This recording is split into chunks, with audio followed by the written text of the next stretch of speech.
Социјалдемократскиот сојуз на Македонија според резултатите по двата круга од локалните избори ќе раководи со Скопје и 56 општини, ВМРО-ДПМН е во 5, ДУИ во 10, Алијансата за албанците во 3, БЕСА, Демократската партија на албанците и Демократската партија на турците во по една, а кандидати предложени од група избирачи во 3 општини.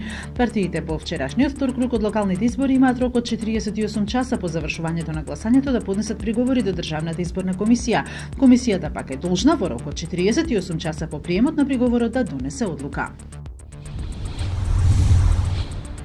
Резултатите од локалните избори навестуваат промени во владиниот, но и во парламентарниот состав откако дел од досегашните владени функционери и пратеници станаа локални. Промени во владиниот состав засега се очекуваат на челната позиција во Министерството за здравство откако Таравари стана градоначалник на Гостивар. Ново име се очекува и на местото министер без ресор задолжен за странски инвестиции откако синоќа Рамис Мерко од ДУИ победи во Струга. Градоначалник на Чаир стана Висер Ганио од ДУИ, кој беше заменик министер за образование. Иако каталунскиот парламент прогласи независност, официјалните представници на сега веќе нелегитимната регионална власт дошле на своето работно место. Според шпанскиот весник Ел Периодико, министерот за внатрешни работи на Шпанија побарал шпанската полиција да бидат симнати од зидовите сите портрети во институциите каде што го има ликот на Пучдемон. Околу 140 каталунски владени представници се отпуштени од работа, а нови избори се закажани за 21 декември за пополнување на каталунскиот парламент.